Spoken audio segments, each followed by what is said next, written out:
tomates fraîches, mes amis. Comes from someone, and it comes from biology, unless you're not biology. So why is it there? What is the use of imagination? The use of imagination is to anticipate change. Maybe you need to speak a little bit louder. So anticipate changes, because if living beings do not anticipate changes, they die.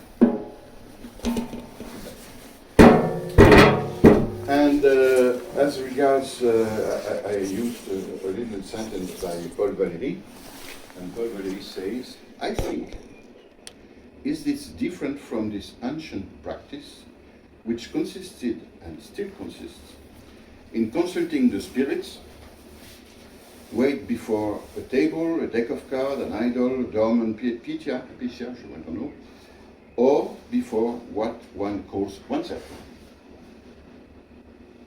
So if Valéry is not exactly one of the initiators of Surrealism, that was written in 1942, maybe. Okay.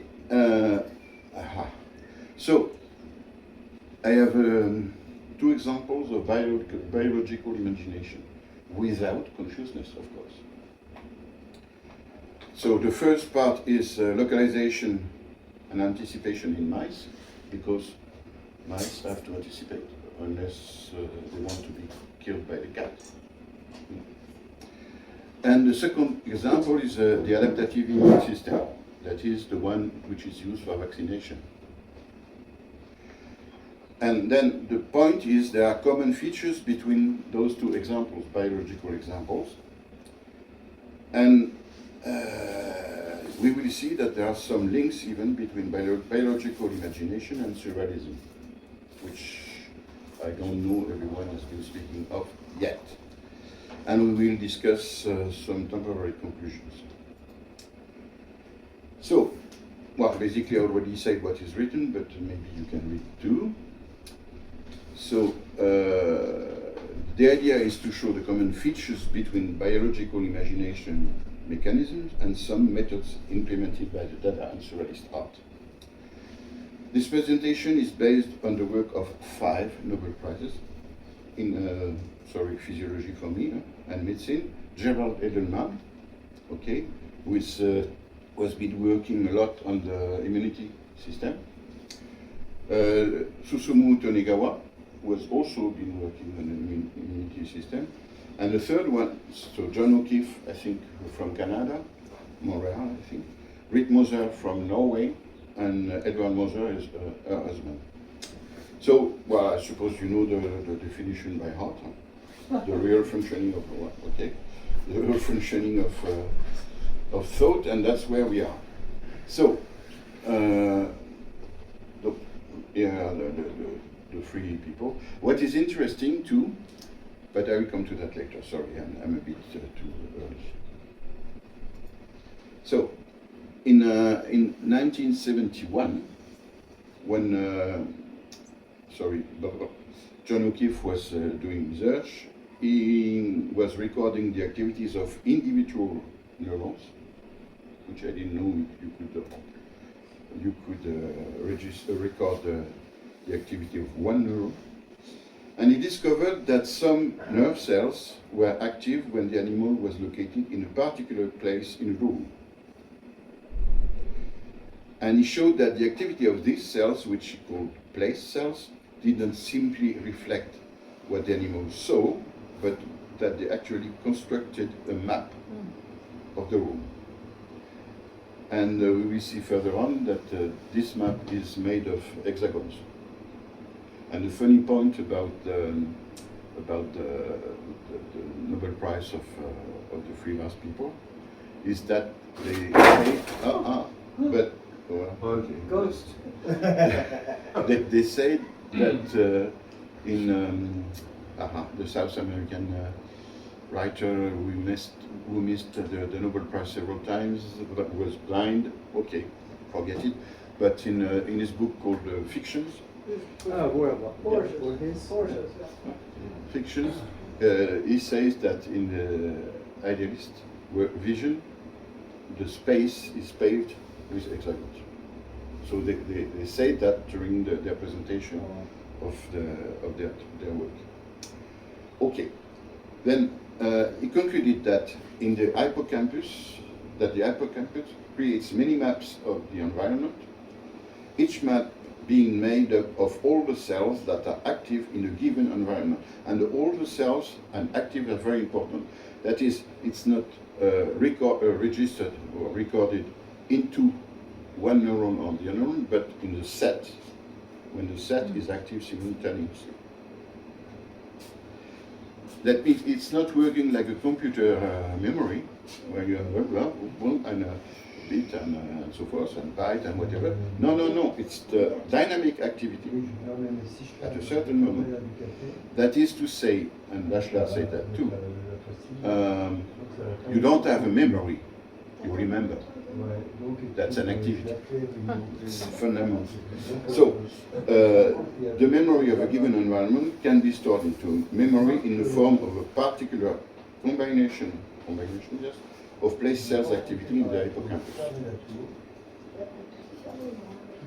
Then, 30 years after, Maybrit and Edward Moser, Nobel Prize, together with John O'Keefe, discovered another essential component of the brain navigation system. While they were recording the activity of hippocampus cells in rats moving freely in a room, just as O'Keefe did, they identified surprising activities in another family of neurons in a neighboring brain area close to the hippocampus, which is called the entorhinal cortex. You don't have to remember that we are, but okay. But they named these cells grid cells, and they showed that these grid cells constitute a system of coordinate which makes it possible to navigate through space. This is the hexagonal network, actually. So, it's different from a place cell. The hippocampus that activate at a specific activation of a grid cell, they break down the surrounding space, and the grid cells together divide the surrounding space in a regular hexagonal grid that resemble, the bees things. So this breakdown is created by the brain. It doesn't pre-exist in the external environment, and it continues to occur even when the animal traverses a room in a complete darkness. It's really a kind of measures. And Maybrit and Edward Moser discovered that this hexagonal geometrical structure that completely paved a flat surface, in my home it's that way, without leaving any empty space, is created by the brain, inside the brain, by the activity again. It's really a dynamic thing of the grid cells.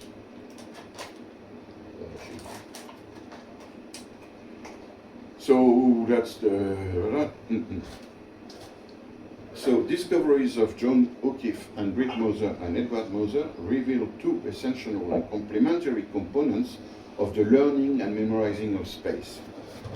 A memory of the exact place where we once were, form of autobiographical memory, the precise place where we were and the journey we made, and a topographic memory of the environment where we made our journey, that is inscribed in a grid of hexagons and as a system of coordinates allowing to deduce the distances. Because knowing a place here and a place there doesn't tell you what is distance between both. So that's what it is. Oh shit! It's my fault. Yeah. Okay. So we are going now a bit further. Studies in mice that are on a road indicate that each time they take a short break or stop to eat, the film of the journey, and that's important, they have just made, the succession of the different places or place cells activation is displayed back and again several times in an accelerated way in their hippocampus. The route they used to reach that place and the route back. Because mice are not stupid, they also want to come back, just in case. So the route that they use to reach the place, the film of the path they have used to get to where they are, and the way back is the film of the path they would take if they had to go back to their starting point, if they had to escape. Later, and that's also important, while being asleep, the film of these successive maps will be repeated a great number of times while being slowly stored in a mice long-term memory, partly migrating into different areas of the brain. So what we see here is the way we are learning, repeating and repeating and repeating. But this is also the way neural networks learn. Except they just repeat a million of times when we don't do that. We a bit quicker. And basically we are not far, we will be closer even later, from a dream. Because during their sleep, and you can record that. That is just mice, we are much more intelligent, we say. So, there is, why it goes so quick, because there is a time compression. This is always the case. So we don't have the complete film, but we just have some points, some images. And then when we replay in our memory, we merge these images into the real film. So, the time component, the duration of the complete journey is compressed and accelerated. But that was noted by Freud also. A journey of several seconds is mentally redeployed in a much shorter time, in a tenth of a second. And the maps of the places traveled, which represent the whole section of the immensity of the outside world, are reduced to space recomposition pruned by numerous details, a succession of tiny images, of tiny maps, of the inner worlds of the hippocampus and the anterior cortex. Pierre? Oui. Excuse-moi, comment tu traduis several? C'est plusieurs. A journey of several. Un voyage de quelques secondes. D'accord. Et redéployé en un dixième de seconde. Okay. Ouais, ouais. So, how so many different maps of the places traveled can be drawn and coexist alternately inside the hippocampus, which is not so big. A response has been provided by results published in 2011. The study indicated that in the hippocampus, the type of a cell that participates in the elaboration of a map may be a place cell at a certain moment and a silent cell at another moment. That's what I say. It's a specific group. And when things change outside, you will take another group. And one cell which is part of the place, cells at a certain moment can be silent, and other use for another situation. So the same cell can be part of the color ranges and of the contour of several different maps, and also be part of the neutral background of several other maps. And this very large number of possible combinations enables the inscription and the persistence in the memory of a very large number of maps of different places. Because you've got to store that somewhere. And you see that the... Oui? Map, tu traduis ça comme... C'est une carte. Ouais, c'est une carte. Donc, yes, so that's the way of saving memory, so to say. And now we're going to something more, which is memory, past and future.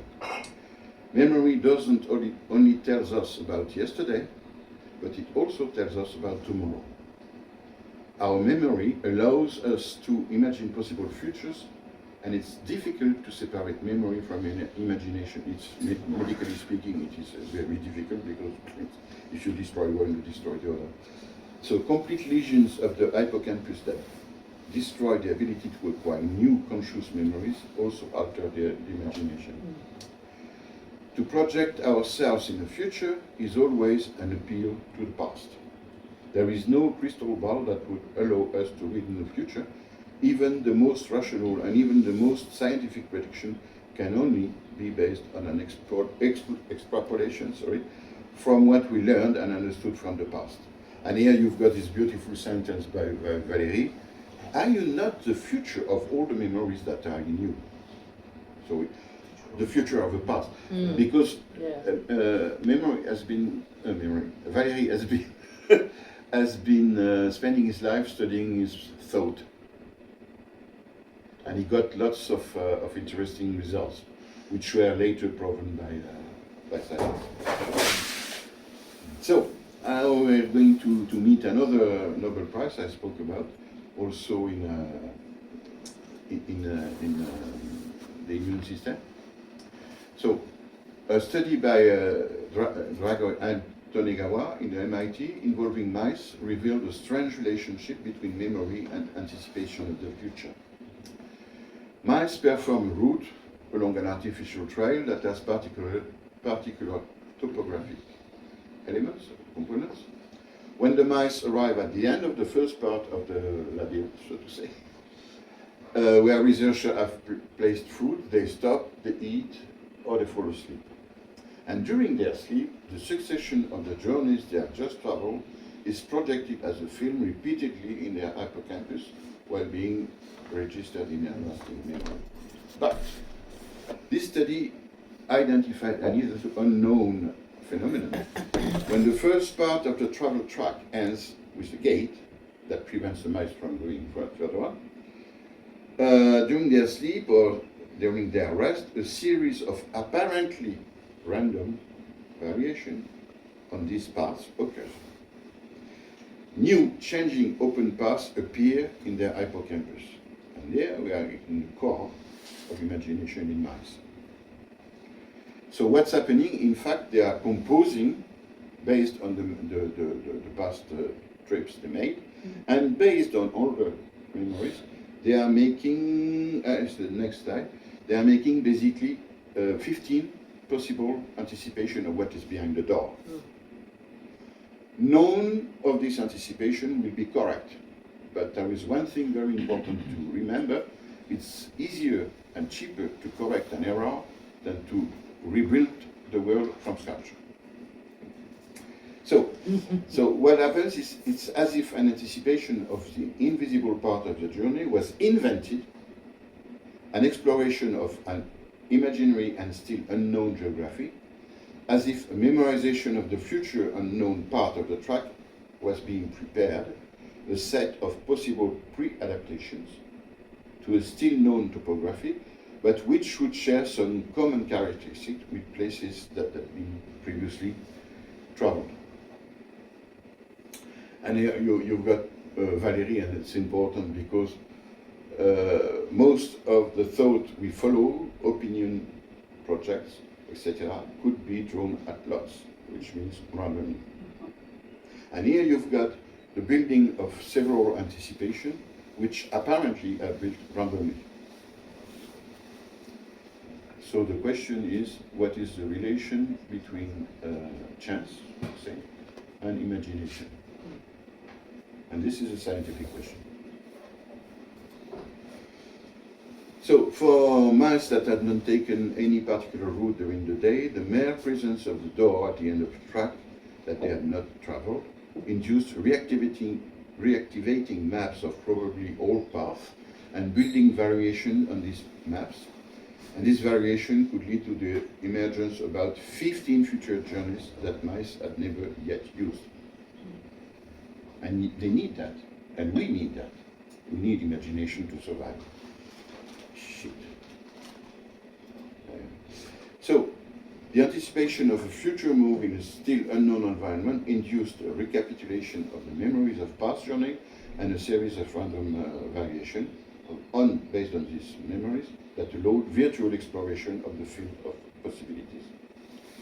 So, this probably unconscious variation is difficult with no scientific instrument to tell whether mice is conscious or not, even for us. So this probably unconscious variation created during rest and sleep on the theme of recent memory and probably also on the theme of older memory are probably one of the forms of learning that prepares us for an unpredictable future. And now you've got this sentence of Valérie, well, but after all, reality is just a special case. So, in May, Drago and Togawa was published. There was another study that was published by Nature, by whoever, from the Department of Neuroscience at Johns Hopkins University, Baltimore. They had analyzed the activity of place cells in the hippocampus of mice, not during their sleep, but during the moment before they began to go in a given direction. Either to fetch food or to return to their shelter. And they found that before engaging in a particular journey, this path is prefigured in their brain before they start to use it. So, again, sorry for Valérie again. Forecasting is a dream from which the event draws us. So that's the situation about mice and anticipation and imagination in mice for what we know, but we know something. We know something, and we know also the role of randomness, of chance, in this feature. I will tell you later, but I asked a question to ChatGPT and he gave only answers. So we can see that something very similar happens in the adaptive immune system. So I will just browse through this because I'm not a biologist at all. Huh? So just antigen, this is mainly for me, because I always mix them. So antigens are our enemies, and antibodies are something else, the marker protein which allows tagging enemies. Because, strangely enough, microbes or viruses or bacteria don't have uniforms, they don't have a flag. So if you want to fight them, you first have to identify them. So Tonegawa, again, was everywhere, showed that the genetic material rearranges itself from, to form billions, in fact actually it's billions, of antibodies. So what happens? We have something like 26,000 genes. But based on these 26,000 genes, we are not able to build, let's say, billions of proteins. That doesn't work, it's not enough. So what's happening is some parts of these, our genes, are sliced and recombined in a random way. And this allows us to build, I think it's 100 billion of different markers to identify the enemies. We don't know the enemies. It's just diversity, I don't know. The diversity of this rebuilding, recomposing of bits and pieces of genes, which allow us to make markers for things that didn't ever exist, things that may exist, things we may need, things we do, everything. It's just a matter of numbers. Numbers. So something like 1 century of billion of markers, just by slicing and recombining. So you can feel from what I said before and what I'm saying now, then cutting things into pieces and recombining them, that's called collage. Huh? Of course, the artist doesn't do it with randomness, or maybe he says he doesn't do it with randomness, but that's the way things work.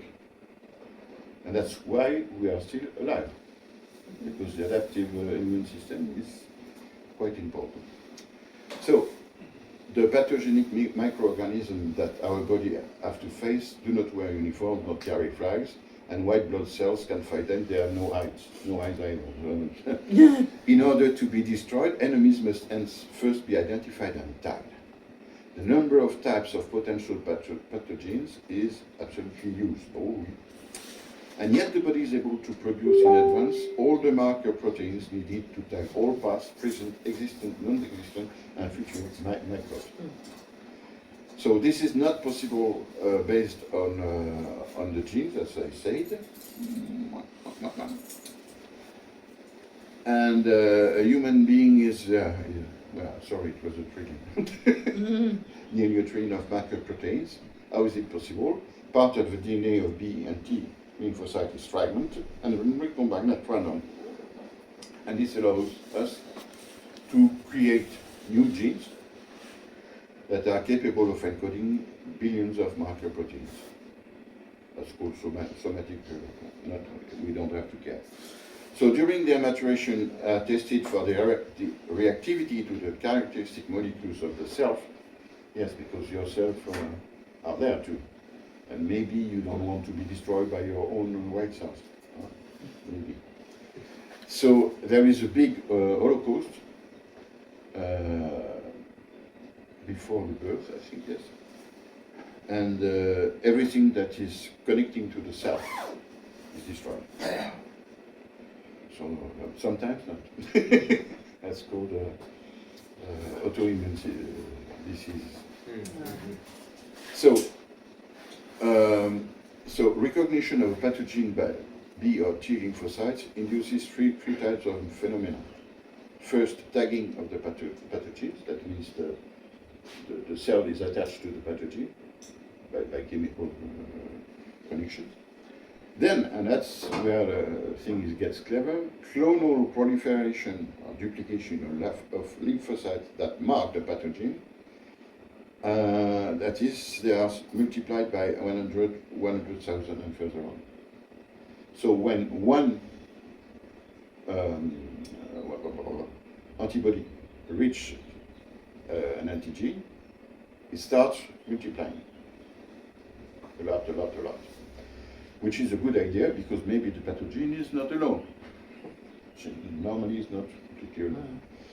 And there is a third thing, that is memorization of the tagging in the part of the tagging of the B and T lymphocytes for a quick and efficient reaction to future similar aggressions, infections. So what happens? We are in front of a system, very low-level system, even almost chemical. But this adaptive immune system anticipates what can come after. So we are prepared, and that's the vaccination mechanism. We are prepared for the next battles. Some cells will keep the memory of the first battle for the next battles. So, what are the common features between the two examples of biological imagination? So, Edelman got a Nobel Prize for, Edelman also, and that's interesting because it's the case for Edelman, and it's also the case for Tonegawa. After working on the immune system, they went on work with brain cells. So,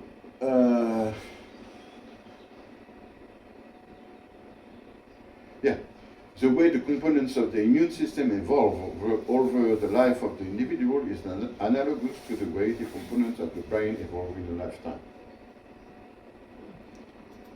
So we have some hints of how imagination works at very low levels between ourselves, inside of ourselves.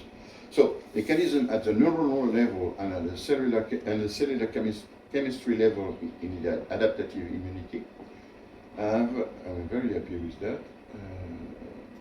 Have similar feature in the brain: fragmentation and diffusion in the brain of memories during the building up of long-term memory, and later random recombination of these memory fragments are used to create candidate anticipations.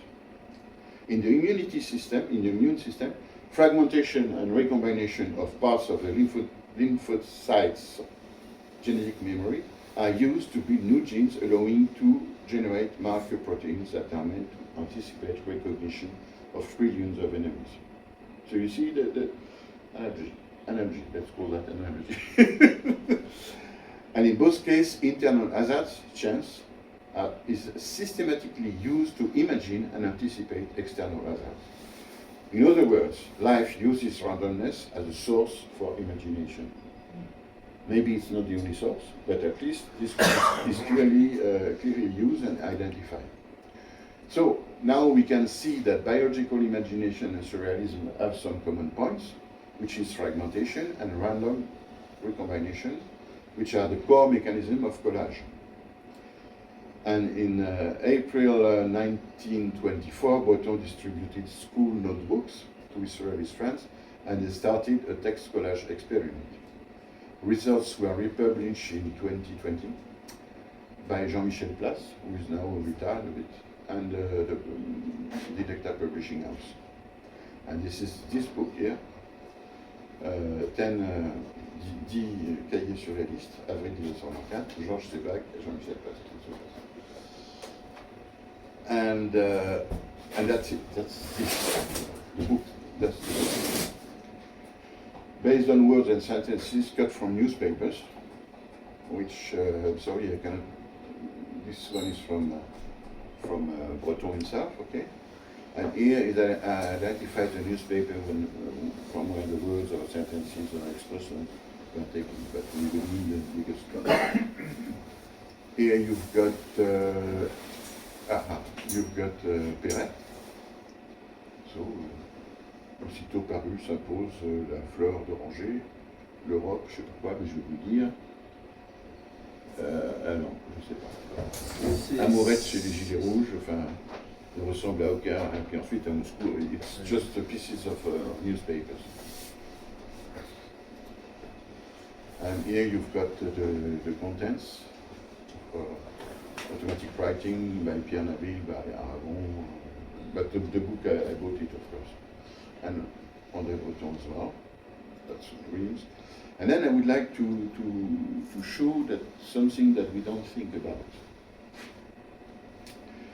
Writing is a form of collage, which means that the meaning is not in the words, is not in the images, but it's above or below, as you like, but beyond. So that's quite obvious here. The meaning is not in the images themselves, but beyond the images, and in the way they are mentally assembled by the man.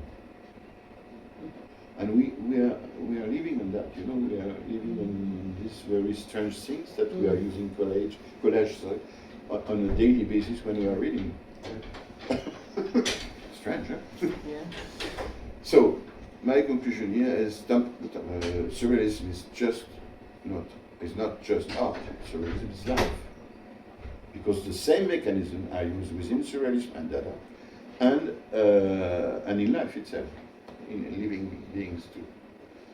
So, the sources of this little story is a radio program done by Jean-Claude Maison, who is not a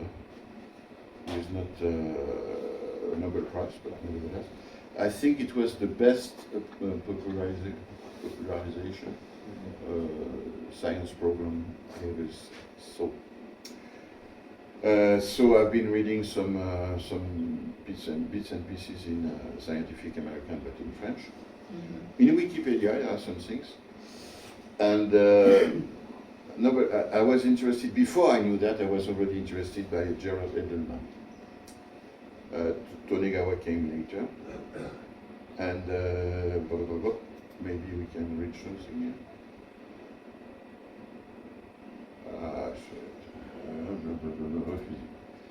So this is the presentation of the book I was speaking of. Now I must go back to my Like you buy it. I'm lost. They're gonna make you buy it. You see on the right? Yeah, it's behind me. Yeah, that's it. So, so I made a book based on that, which is made of two parts. Part one is method, and it's a story about Descartes, where I'm mocking Descartes, because, and the French in general, because Descartes is supposed to be the rationality itself, okay? But when you look closer, then you see that the method was invented based on three dreams, in which maybe God himself gave the idea to Descartes. This is very rational. Three dreams. And then when you read the first, well, it was not published, but the first book by Descartes, which is called Règles pour la direction de l'esprit, which was never finished, you see that the rationality of Descartes is a bit special. It's based on intuition, guesses, imagination, everything. Everything you can use to make new scientific discoveries. Shit, not what they wanted. I go back to here, we saw that. Yeah, I showed that. That's all. That's just yeah. So that's a book. Which, all my books are bilingual. All. So for the French, when you start the French section, you have already read half of it. Simple. And so the method I was and biological roots of imagination is the same story, but as a book. And that's all. So I don't know if you were aware of this little debate before? No. I was not before I wrote it. It's strange. Strange. So that's it's the whole set of conferences is bigger than that. It's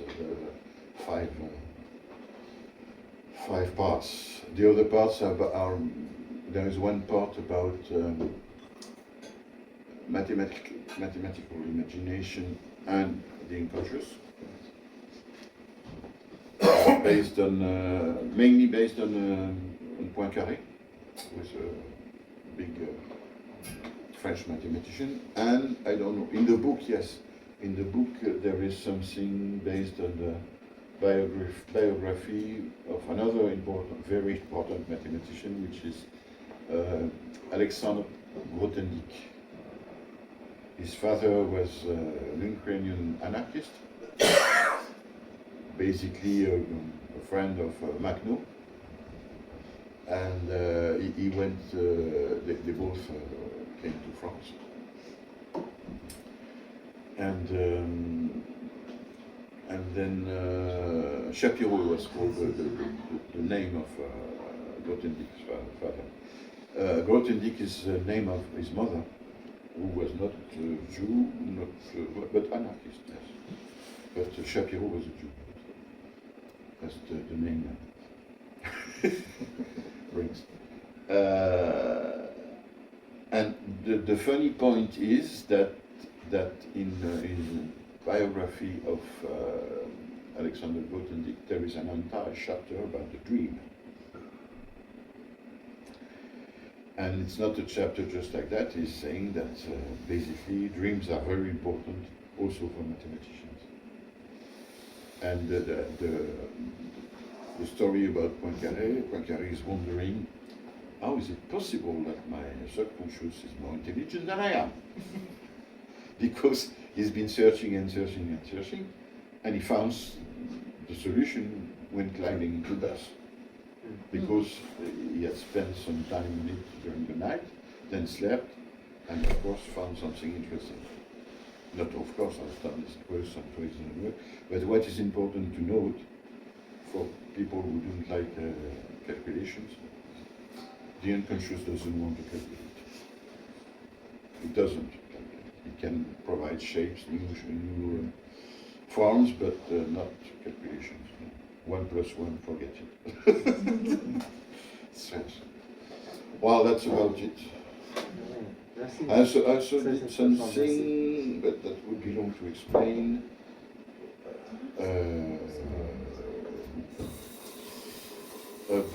a little detail, and the ring was no, the bell was wrong. By Vincent Gounod. Vincent Gounod is the opposite of Jean Schuster. The reason why the Paris group was destroyed is because Jean Schuster on one side and Vincent Gounod on the other side. So they couldn't work together any longer. But Vincent Gounod has been making a collective books which is called La Civilisation Surréaliste, 1976. And in this book, he noticed that ancient people, civilization, tribes, call them when you want, are essentially autonomous and they produce everything they need, and they don't need anything from the outside. But yet, there are, so to say, commercial links. And the example I always give is that when I was a kid, we found stone axes, polished stone, green. We don't have green rocks in that place. We only have rocks, but we have lots and lots of silex. Everywhere, no problem. So why something from the outside comes into a place where you've got everything you want to make tools? And I looked into the internet and found out that this green stone came from the north of Italy. My place is southwest of Paris, some distance. And when you dig further, you realize that there has been a commercial network in all Western Europe about this green stone axis. So the question is why people who do not need anything are exchanging things on such a scale. And my answer is because those stone axes are just beautiful. They are beautiful. When you see one, you want it.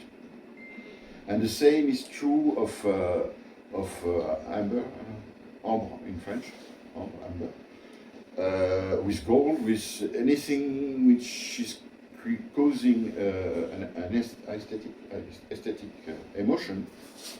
And this is the basis for the first exchange network. In other words, the first market is the art market.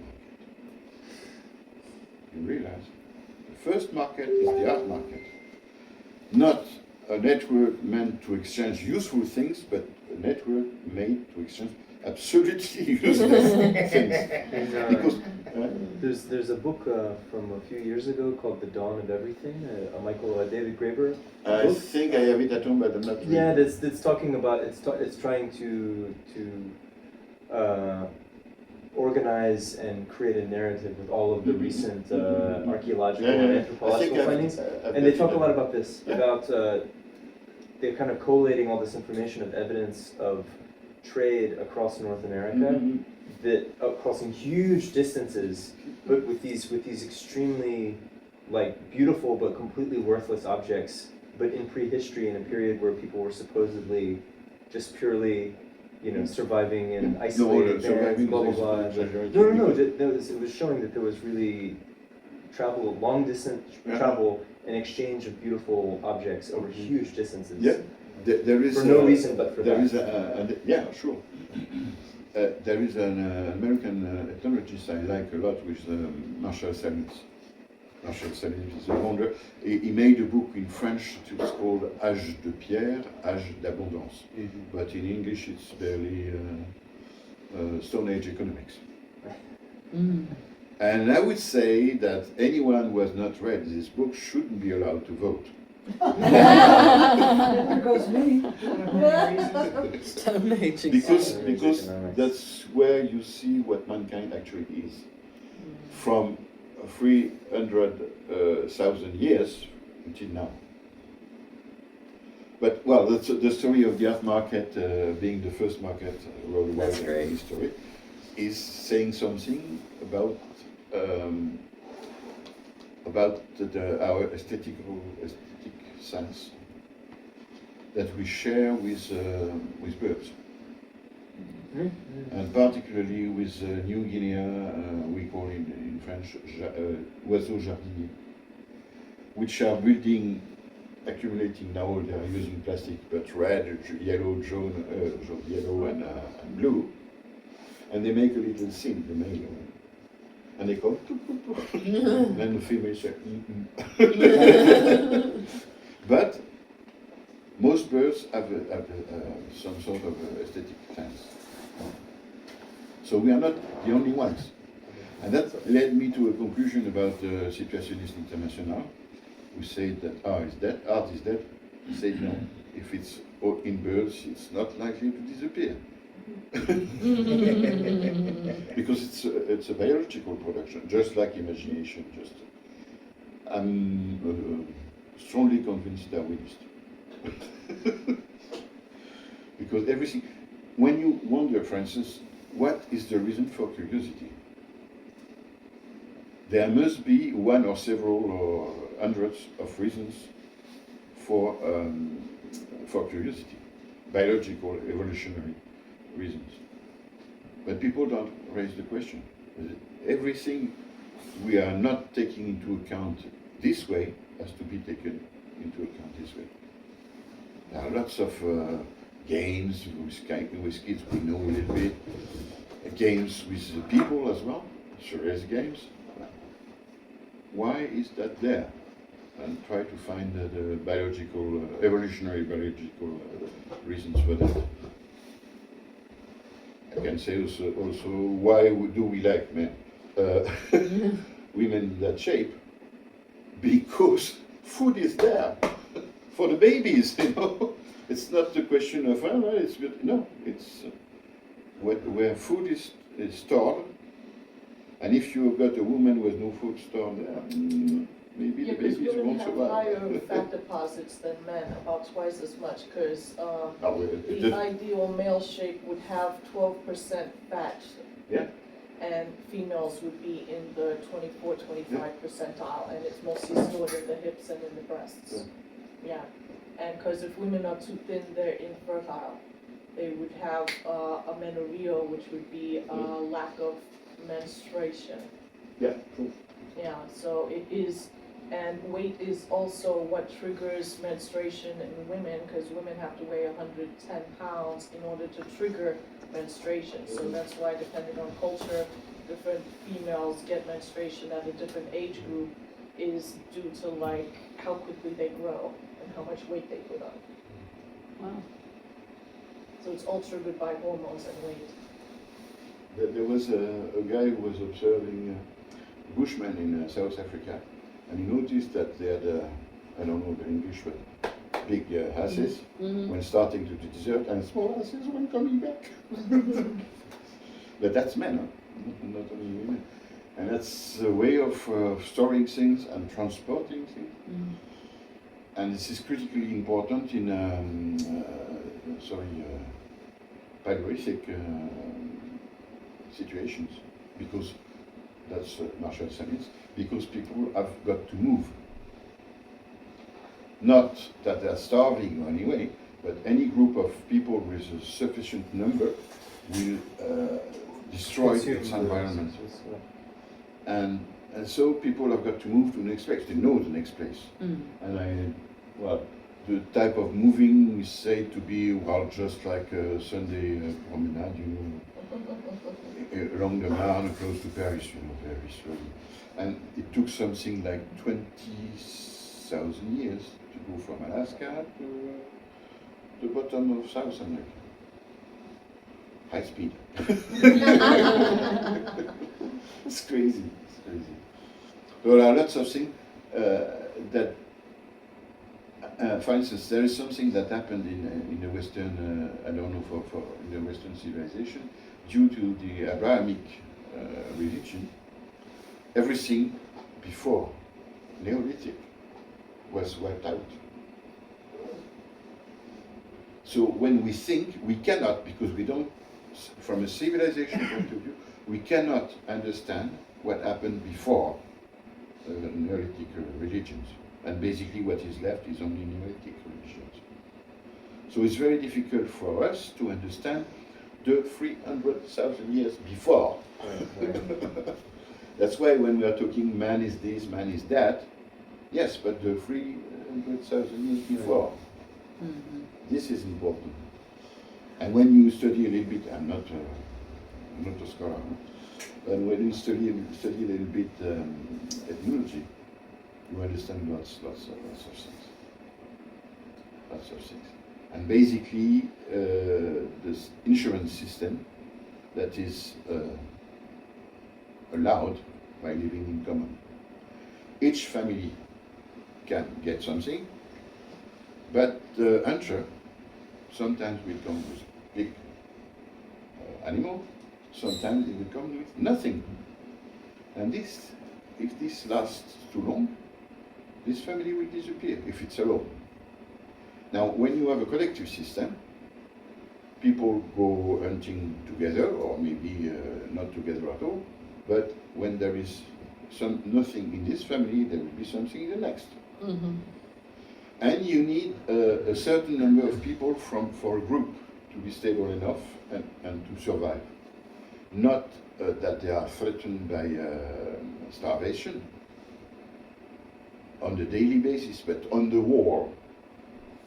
Along the year, there will always be one accident for a certain and this is compensated by, I would say, statistical mechanisms and the fact of giving. I will not go further because otherwise I would explain you why we are living in a class. And this all comes also from that, but very slowly. Getting into class systems took about 10,000 years. It's not natural. It takes 20,000 until some people were killed for, well, they didn't have any TV sets, you know. So there were human sacrifices just to make the people. But that was the equivalent of the TV. Yeah, they needed hobbies back then. Yeah, that's exactly the point. Right. But that took 10,000 years. So it's very short compared to the 300,000 of mankind, of sapiens mankind. Ah, that's it.